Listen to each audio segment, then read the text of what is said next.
Undead Unluck. This is Undead Unluck, chapter 236. I'm going to pass this one over to Josh. Undead Unluck. Chapter number 236, The Heart. Part 6. Oh, The Heart. That was nice. 236. Oh, he did that on purpose. Whoa! The last one. That's something. Yeah. Heart.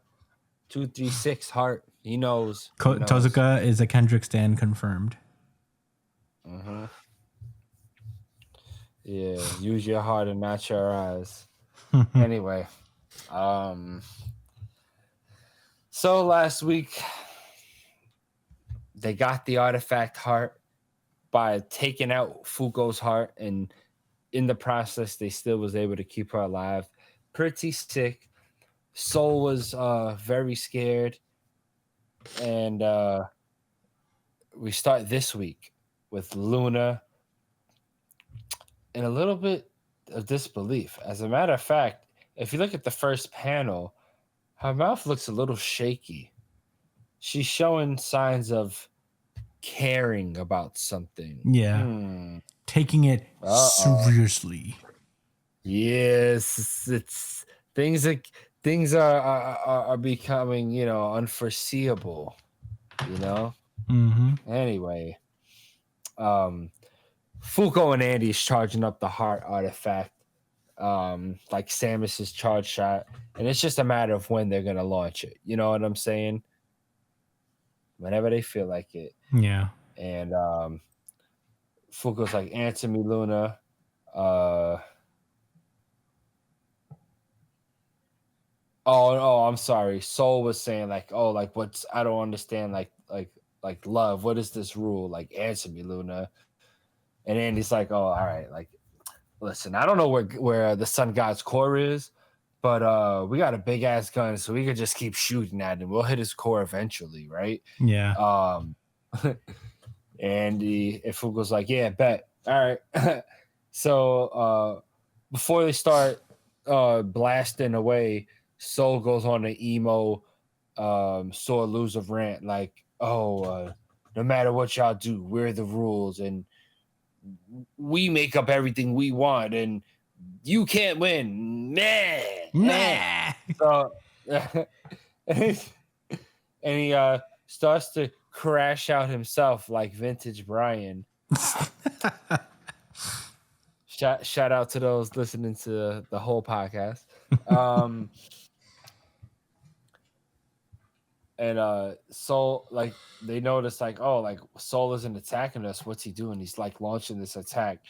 And what he's doing is he's absorbing all the Umas around the earth into himself to unlock his Sun Soul phase N. So instead of it being a phase 3, we didn't get a phase 2 or 3 from Soul. We skip straight to his final form, which is combining with the sun and all the Umas.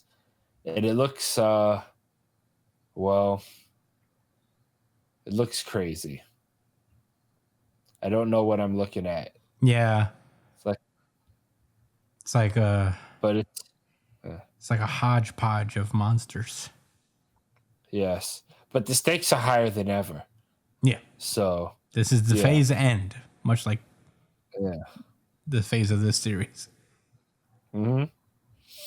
Yes, very, very astute there, Chris.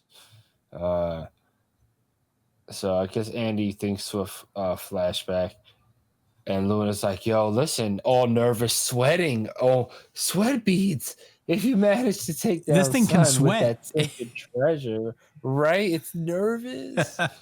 He's like, "You will clear the game, and every negator in this world will be released."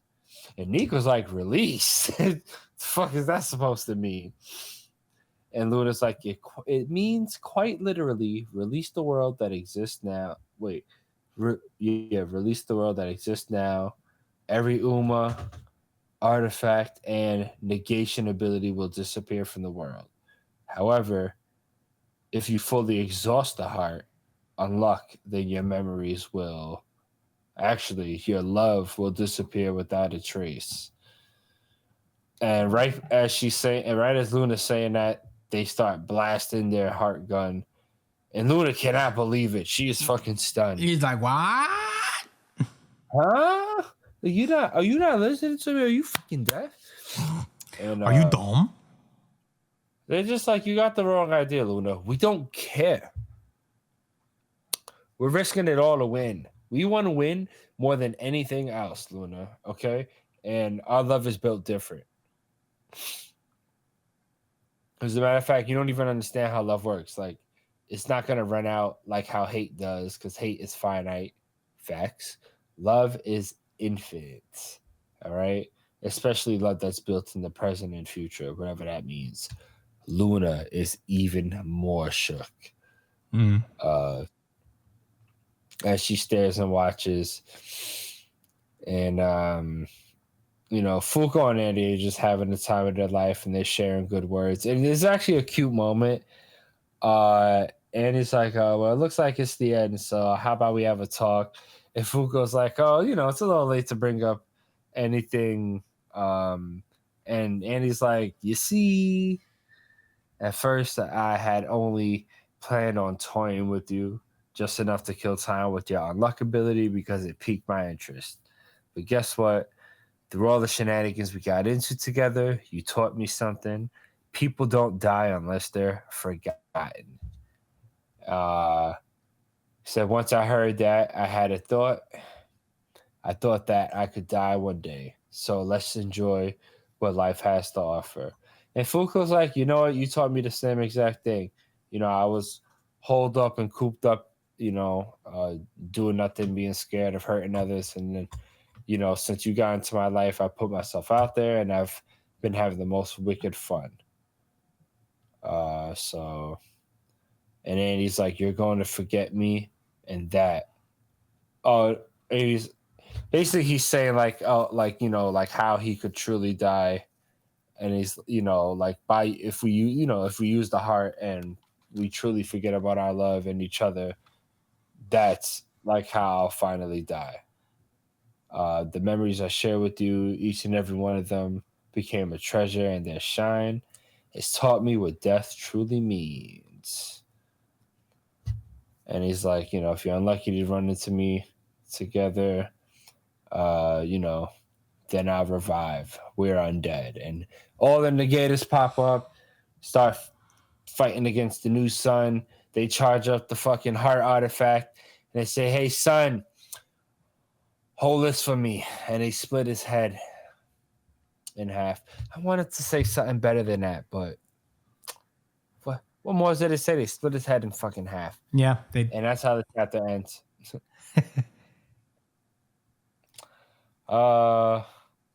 Chris, what were your thoughts? Man, I really enjoyed this chapter, I really come full circle on just like how it's ending, and I'm having a good time.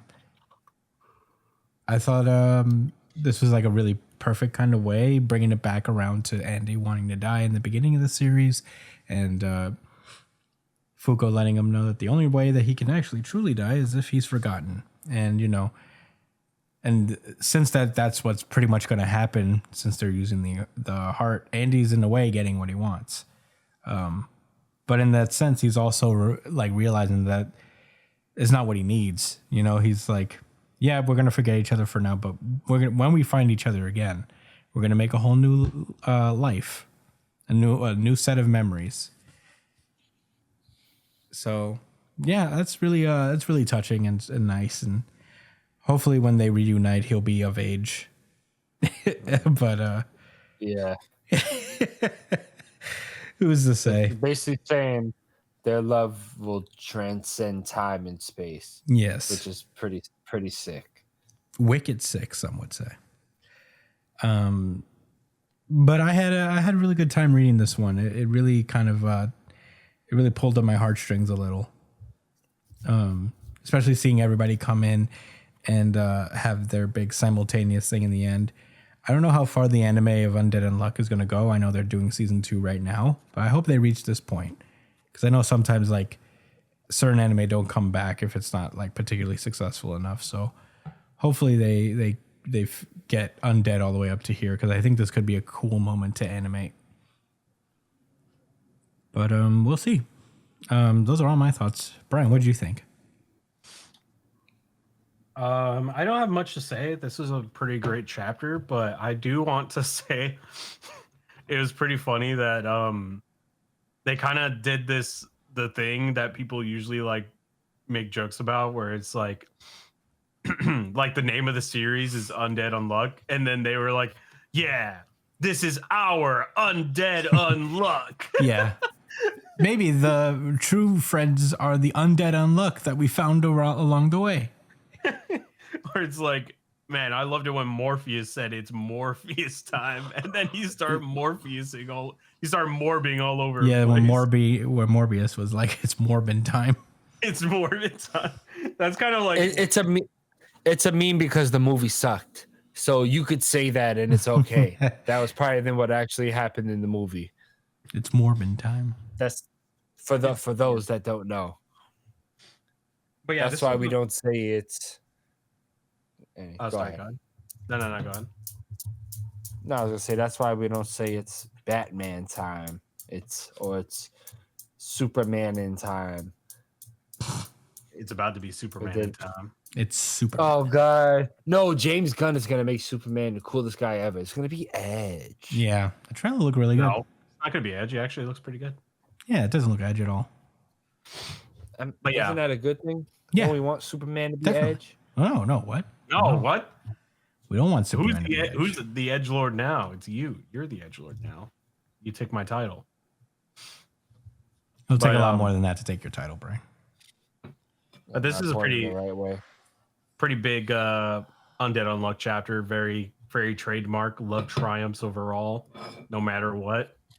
So all these consequences mean nothing in the face of love. Love. Very Undead Unluck. But yeah, those are my thoughts. Joshua Cole or Joss. Joss Whedon. Hell. Yeah, okay. You could be Joss Whedon. Yeah, so this chapter made me think about love as like an energy, not like Kai or chakra or something like that. Like genuine love. Like just the feelings you have when you're around people that you love and care about, that energy, that boost you get to your your attentiveness, like your activity, I don't know, just I don't want to get too far into the weeds here, but I feel like we have 5 senses, and that's what we're limited to understand. You know what I'm saying? Like that's what we're limited to understand and how we can interact with the world. And that doesn't mean that maybe there's all these other like forms of feeling. You know what I'm saying? Or sensing, like a 6th, 7th, or 8th sense, like that can be tapped into one way or another. That could help display like how love could be such like a positive driving force. Because I agree, I don't think that's just cheesiness coming from the end of like this series. I think it's true how love and compassion makes us so much greater than the sum of our parts. And Undead Unluck was truly about that. For real, like with all the negators, how they all became better versions of themselves when they was around each other, both in personality and confidence and self-love, and also like in their negator abilities, and how they started to free like each other. They started to free themselves, and that's how like their abilities developed. I think that was just really cool. I like it's not lost on me through all of the silliness and cancellation, I guess. This is a nice series. Sad to see it in. Yeah. Definitely. Those are all my thoughts. All right. Well, I don't got any rebuttals, but that was Undead Unluck.